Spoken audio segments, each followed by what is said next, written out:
அனைவருக்கும் வணக்கம். தலைவன் முருகனுக்கு நன்றி.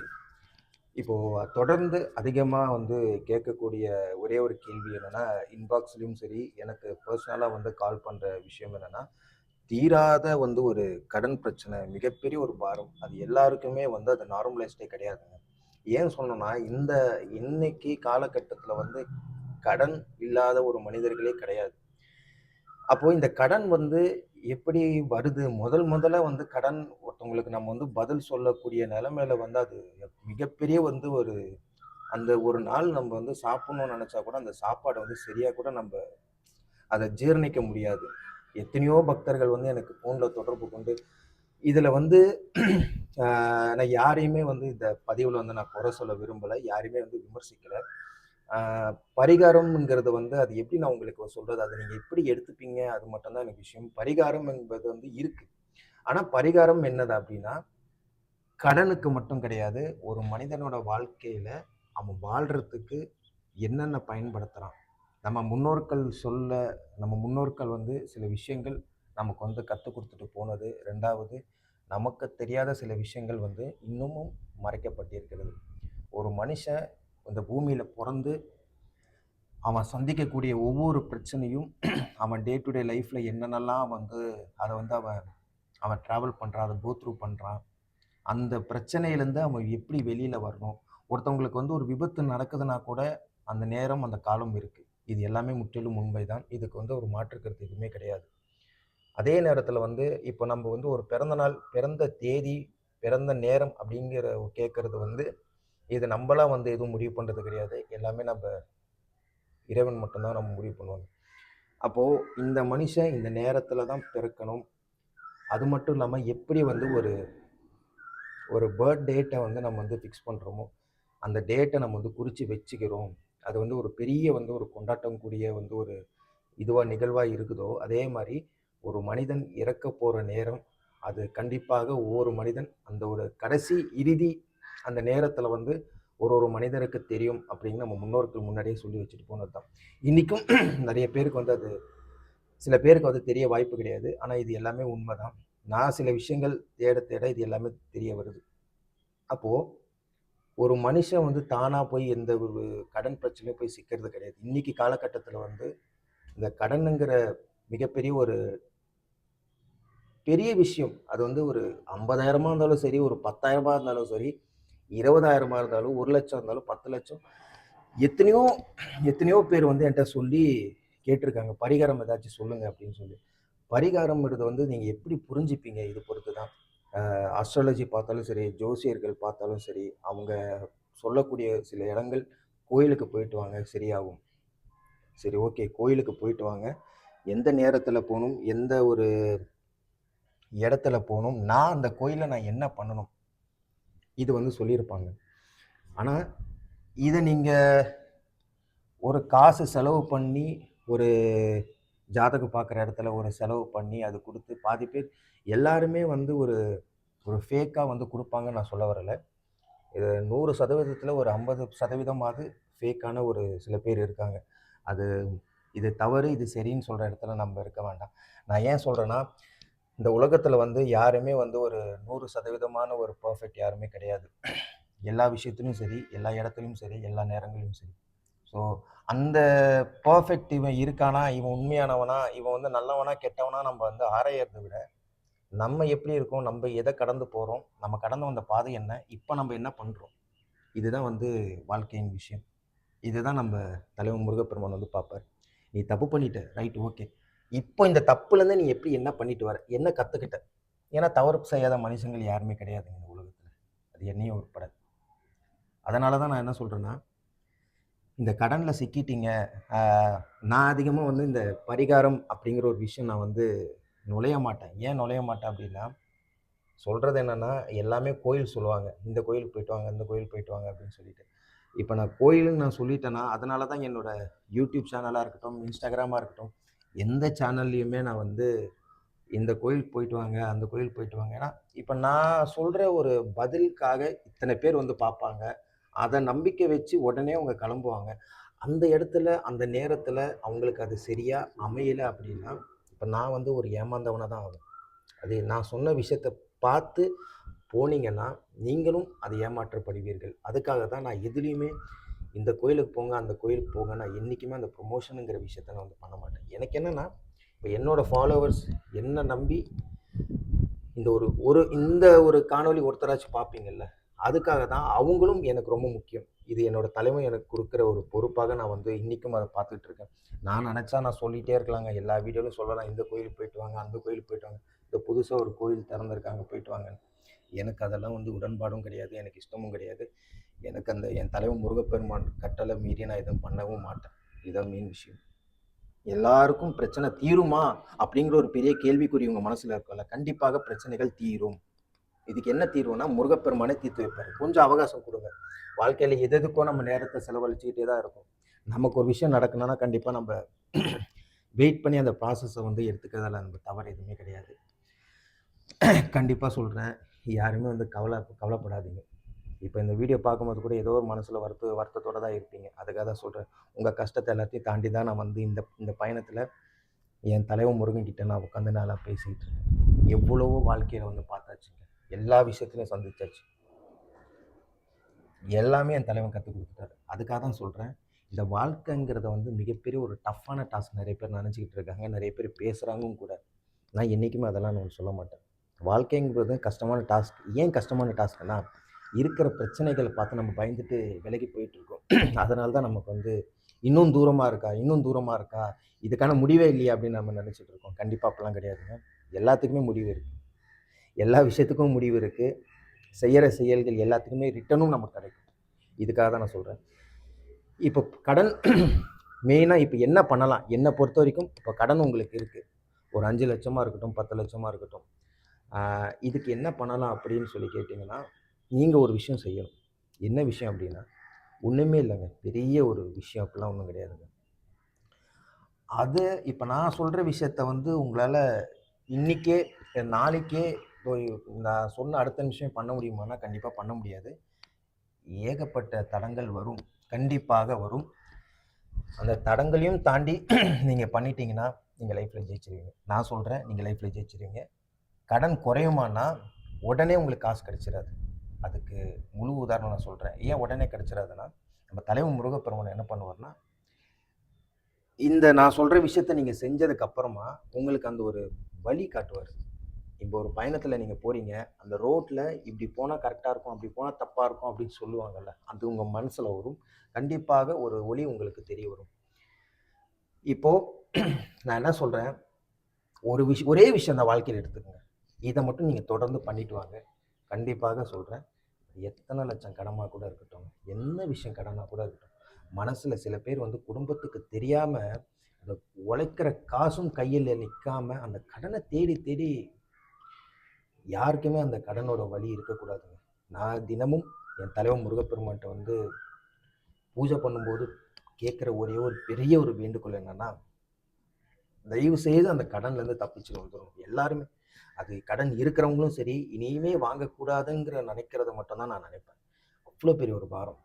எல்லாரும் மனிதர்கள் தான். ஆனால் ஒரு மனிதன் சும்மா போய் யாரும் கடன் வாங்க மாட்டான். அந்த கடமும் வாங்குறான் அப்படின்னா இன்னொரு மனுஷங்கிட்ட தான் கையேந்தி நிற்கிறான். என்னை பொறுத்த வரைக்கும் என்னென்னா, நான் வாழ்க்கையில் ஒரே ஒரு பாடத்தை வந்து நான் கற்றுக்கிட்டு இருக்கேன். இன்னி வரைக்கும் அந்த பாடம் தான் என்னை வாழ வச்சுட்டு இருக்கு. என்னென்னா, என்ன வேணால் கஷ்டமாக இருக்கட்டும் வாழ்க்கையில், எனக்கு அடுத்த நிமிஷம் உயிரே போகுது, என் மனைவிக்கு தெரியுது, என் குழந்தைங்களுக்கு தெரியுது அப்படின்னா யார்கிட்டையும் கையேந்தாதீங்கன்னு நான் சொல்லிட்டேன். இன்னி வரைக்கும் சொல்கிறேன், யார்கிட்டையும் கையேந்தாதீங்க. அப்படியே போகுதுன்னா போகட்டும். ஒரே ஒரு ஆள் தலைவன் முருகன் கிட்ட மட்டும் கேளுங்க. அடுத்த நிமிஷம் அடுத்த நொடி. எத்தனையோ வாழ்க்கையில் நடந்திருக்கு. ஒரு விஷயம் வேணும்னு நான் கேட்பேன், அடுத்த நிமிஷம் அது என் கைக்குள்ளே வந்து கொண்டு வந்து சேர்த்துவேன். ஆனால் இந்த மாதிரி ஒரு நம்பிக்கை அவ்வளோ சீக்கிரம் நமக்கு வராது.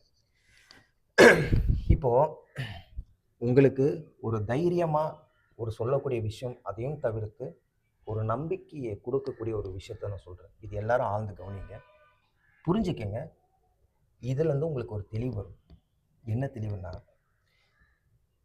திருச்செந்தூர் கோயிலில் நடந்த ஒரு சம்பவம் தான் இது. வந்து எப்போவோ ஒரு போன வாரம் முந்தின வாரம் சொன்ன விஷயம்தான். அந்த ஒரு பக்தர் வந்து எல்லா கோயிலுக்கும் போயிட்டு வர்றாரு, எல்லா கோயிலுக்கும் ரெகுலராக போவார். மிகவும் கடுமையான ஒரு கடன் தொல்லை. அது என்ன கடன் தொல்லை அப்படின்னா, கிரெடிட் கார்டு, இஎம்ஐ அந்த இந்த இருக்கிற என்னெல்லாம் கடன்லாம் வாங்கக்கூடாதோ எல்லா இடத்துக்கும் கந்த வட்டி தவிர எல்லா இடத்துலையும் கடன் வாங்கிட்டு, இந்த கடன் வாங்கினதுக்கு அப்புறமா அந்த இரவு அந்த தூங்கும்போது நம்ம நிம்மதியாக இருக்கிற ரெண்டே நேரம், ஒன்று உணவை சாப்பிடும்போது, ரெண்டாவது நிம்மதியாக தூங்கும்போது. அந்த நிம்மதியாக அந்த இரவு நேரங்களில் வந்து அந்த தூங்கும்போது கூட அந்த தூக்கம் வந்து டிஸ்டர்ப் பண்ணும் பாருங்க. நரக வேதனை. நரகத்தில் கூட இந்த மாதிரி ஒரு வேதனை இருந்தால் கூட இன்னைக்கு இந்த கடன் வாங்கின அனைத்து பக்தர்களும் சந்திக்கக்கூடிய ஒரு நிலைமை இது மட்டும்தான். அந்த பக்தர் வந்து திடீர்னு திருச்செந்தூர் போகிறாரு. போயிட்டு அன்றைய இரவே நடந்த ஒரு விஷயம்தான். திருச்செந்தூரில் தலைவனை பார்த்துட்டு அந்த மேடையில் வந்து படுத்துட்டு இருக்காரு. இன்னைக்கு இதுக்கு என்னதான் தீர்வு, என்னதான் முருகா பண்ண போறேன் வாழ்க்கையை சொல். வேற எதுவுமே ஒன்றுமே இல்லை. எனக்கு ஒரு முடிவு தெரியணும். இந்த கடன் தீருமா தீராதா, இல்லை என் வாழ்க்கை இப்படியே தான் இருக்குமா? பேரு போச்சு, எல்லாட்டையும் அசிங்கப்பட்டாச்சு, குடும்பத்திலேருந்து ஒதுக்கியாச்சு. இப்போ நான் என்ன தான் பண்ணும்? இந்த கேள்வி கேட்கத்தான் திருச்செந்தூர் போயிருக்காரு. திருச்செந்தூர் போகிறாரு, முருகப்பெருமானை பார்த்துட்டாரு. பார்த்துட்டு கோயிலே வந்து ஒரு நைட்டு தூங்குறாரு. இந்த வெளியில் அந்த இடத்துல திண்ணையில் தூங்குறாரு, படுத்து உறங்குறாரு. படுத்து உறங்கும் போது அவர் கனவுல வந்து அன்றைய இரவு வந்து முருகப்பெருமான், தலைவன் முருகப்பெருமான் வருவார். எப்படி இவர் திருச்செந்தூர் கருவறையில் வந்து முருகப்பெருமானை பார்த்தாரோ, எந்த அலங்காரத்துடன் முருகப்பெருமான் வந்து பார்த்தாரோ, அதே அலங்காரத்துடன் அந்த கண்ணில் வந்து அந்த காட்சி கொடுத்துருக்காரு. அதில் ஒரு வார்த்தை சொல்றாரு பாருங்க, என்ன நீ கேள்வி கேட்க வந்திருக்கல்ல, என்ன நீ கேள்வி கேட்குற, உனக்கு நீ என்னை இவ்வளோ நம்பிக்கை இல்லாதனமா என்னை கேள்வி கேட்க வந்துட்ட, உனக்கு நான் கொடுக்காம யாரு கொடுக்க போறான்? கனவுல வந்து சொல்றாரு. சொன்னதுக்கு அப்புறமா என்ன ஆகுது, விடியுது. விடிஞ்சதுக்கு அப்புறமா திரும்பி இவருக்கு ஊர் கிளம்புறாரு. ஊர் கிளம்புனதுக்கு அப்புறமா வீட்டில் அவங்க மனைவி, அவங்க குழந்தைங்க எல்லாருமே இருக்கும்போது அவரோட அம்மா சைடில் இருக்கிற ஒரு சொந்தக்காரங்க வந்து, ஏன்னா இவங்க திருமணம் ஆனதுக்கு அப்புறமா வந்து என்ன ஆகி போச்சுன்னா தனியாக வந்துட்டார். எல்லாரும் அந்த குடும்பத்துலேருந்து வெறுத்து சில பிரச்சனைகள் நடக்கும், உங்களுக்கே தெரியும் இந்த காதல் திருமணத்தில் என்னென்ன நடக்கும் அப்படின்னு சொல்லிட்டு, அதனால் வெளியேறிட்டார். வெளியே வந்ததுக்கப்புறமா அந்த ஒரு உறவு வந்து இந்த பையன்கிட்ட இனிமேல் பேசவே மாட்டேன்னு சொல்லி பிரிஞ்சுட்டு போனவங்க இவங்க வந்திருந்தாங்க. இவர் ஊரில் இருக்கும்போது, அதாவது இந்த இந்த திருச்செந்தூர்லேருந்து இவர் கிளம்புறாரு. அப்போ ஊருக்கு வந்திருக்காங்க. வந்துட்டு இவரை தேடி இருக்காங்க. என்ன விஷயம் தெரியல, ஒன்றுமே புரியல. அதுக்கப்புறம் இவர் வந்து என்ன சொல்கிறாரு, திரும்பி அவரை ஊருக்கு கிளம்பிட்டாரா இல்லையான்னு கேட்கும்போது, இல்லை இல்லை ஊருக்கு கிளம்பல, அவர் கோயிலுக்கு போயிருக்காருன்னு சொல்லும்போது, இவர் வீட்டில் வந்துட்டு பிரசாதம்லாம் எல்லாமே எடுத்து கொடுத்துட்டு சாமியை கும்பிட்டு திரும்பி இவர் என்ன பண்ணுறாரு, கோயிலுக்கு போகிறாரு. எந்த கோயிலில் இருக்காரோ அவரை தேடி போகும்போது அங்கே நடந்த விஷயம்தான், அவங்க குலதெய்வம் கோயிலில் நடந்த விஷயத்தை தான் வந்து சொல்லியிருக்காரு. இவரோட கடன் எப்படி இவர் யாருக்கிட்டையும் சொல்லலை. ஏன்னா அந்த கடன் இருக்கக்கூடிய சுமையை வந்து ஒன்று ஒய்ஃப் கிட்ட சொல்லிட்டா அந்த கஷ்டத்தை தாண்டி அவங்க, ஏன்னா நகையும் எதுவுமே கிடையாது, அவங்க ஹெல்ப் பண்ணணும்னு பார்த்தா கூட யார் எந்த சோர்ஸுமே இல்லையே. ஒய்ஃபோட வீட்லேயும் வந்து யாருமே ஏற்றுக்க மாட்டாங்க, ஹஸ்பண்டோட வீட்லேயும் யாருமே ஏற்றுக்க மாட்டாங்க. அந்த மாதிரி ஒரு சூழ்நிலை இருக்கும்போது யாருங்க கையேந்தி அந்த ஒரு நேரத்தில் வந்து உதவி பண்ணுவாங்க? நீங்கள் கொஞ்சம் நினச்சி பாருங்கள். இந்த மாதிரி சூழ்நிலை நிறைய பக்தர்கள் இருப்பீங்க. அதுக்காக தான் சொல்கிறேன், பயம்ங்கிறது வைக்காதீங்க. எப்பயுமே சொல்கிறேன், உலகமே இருண்டு கீழே விழுது, அடுத்த நிமிஷம் எனக்கே என்ன வேணா ஆகட்டும்ங்க, எனக்கே என்ன வேணா ஆகட்டும், நான் பயப்பட மாட்டேன். என் தலைவன் முருகனை மீறி எனக்கு எதுவும் நடக்காது. அது நம்பிக்கை மட்டும் இல்லைங்க, அது ஆணித்தனமாக வந்து அழிக்கவே முடியாத ஒரு இடத்த அவர் வச்சுட்டார் என் மனசில். அதுக்காக தான் சொல்கிறேன், எந்த ஒரு நிலைமை கொண்டு நான் வந்து அஞ்ச மாட்டேன், யாருக்காகவும் நான் தலை வணங்க மாட்டேன். ஒரே ஒரு ஆள், என் தலைவன் முருகப்பெருமானுக்காக மட்டும்தான். இன்னைய வரைக்கும் அப்படி தான் வாழ்க்கை போயிட்டு. அந்த குலதெய்வம் கோயிலில் இவர் போய் மீட் பண்ணுறாரு. இத்தனை வருஷத்துக்கு அப்புறமா ஒரு உறவை நம்ம வந்து சந்திக்கும் போது ஒரு சந்தோஷம் ஏற்படும். ரெண்டாவது 1008 மனசில் வந்து ஒரு, எதுக்காக இவர் வந்தார், திடீர்னு ஏன் வந்தார், இவர் ஏன் நம்மளை ஏற்றுக்கிட்டாரா, சரி ரைட், ஏதோ ஒரு சந்தோஷம் குடும்பத்தில் இருக்கும். என்ன கடனுக்காக இவர் வந்து தலைவன்கிட்ட போய் கேள்வி கேட்க ஆரம்பித்தாரோ, அதே அந்த கடனை தாண்டி 2 மடங்கு அவங்க குடும்பத்தோட பரம்பரை சொத்தை இவர் பேரில் எழுதி வைக்கிறதுக்கு வந்திருக்காரு. ப்ளஸ் பேங்க் பேலன்ஸோட இவருக்கு கொடுக்க வந்திருக்காரு.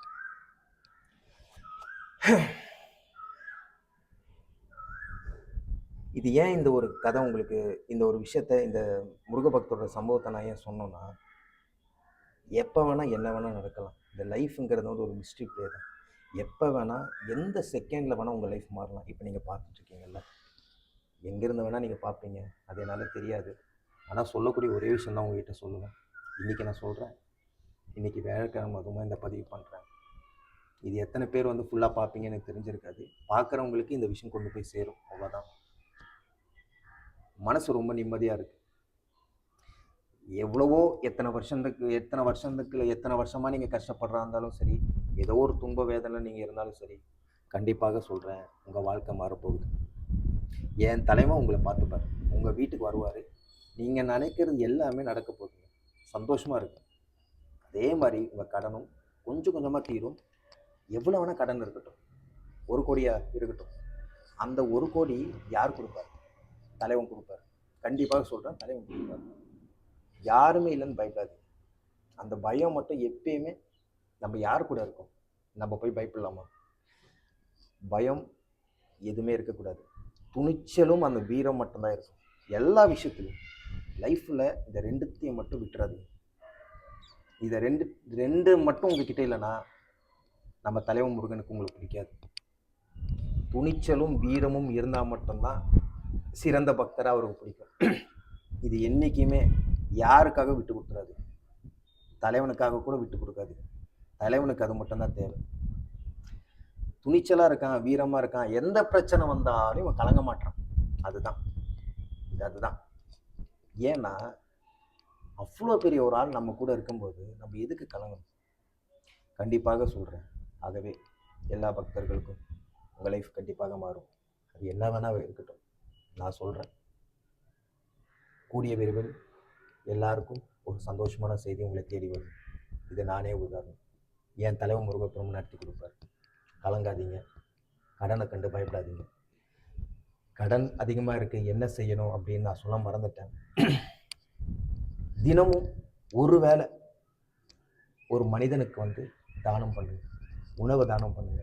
இல்லையா, இப்போது 50,000 சம்பாதிக்கிறீங்க, 30,000 சம்பாதிக்கிறீங்கன்னா அவங்க ஒரு மருத்துவ தேவைக்கு ஒரு 500ரூபா 600ரூபா மருந்துக்கு நீங்கள் வாங்கிக்கணும். யாருக்கானாலும் வாங்கிக்கணும். தினமும் இந்த மாதிரி ஒரு உணவு கொடுக்குறதோ, இல்லை பிறருக்கு வந்து உதவி செய்கிறதோ, அவங்க மனசில் நீங்கள் ஒரு கடவுளாக தென்படுவீங்கல்ல, கண்டிப்பாக சொல்கிறேன், உங்கள் கடன் தீரும். இதை மட்டும் பண்ணுங்கள், சிம்பிளான விஷயம். ஆனால் நீங்கள் இதை பண்ணும்போது எனக்கு கடனுக்காக தான் நான் பண்ணுறேன்னு நினைக்கக்கூடாது. ஆத்மாத்மா பண்ணணும். நான் பண்ணுற ஒவ்வொரு விஷயமும் என் தலைவன் முருகனுக்காக மட்டும்தான். இதை மட்டும்தான் உங்கள் என்ன மனசில் இருக்கும், வேறு எதுவுமே இருக்கக்கூடாது. இதை மட்டும் பண்ணுங்கள், இதை ஃபாலோ பண்ணுங்கள், லைஃப் வேறு மாதிரி ஆகிடுங்க. என் தலைவன் உங்களை காப்பாற்றுவார். கூடிய விரைவில் உங்கள் பிரச்சனை தீரட்டும். நான் தலைவன் முருகன்ட்டு நான் வேண்டிக்கிறேன். அடுத்த பதிவில் வந்து சந்திக்கிறேன். தலைவன் முருகனுக்கு நன்றி.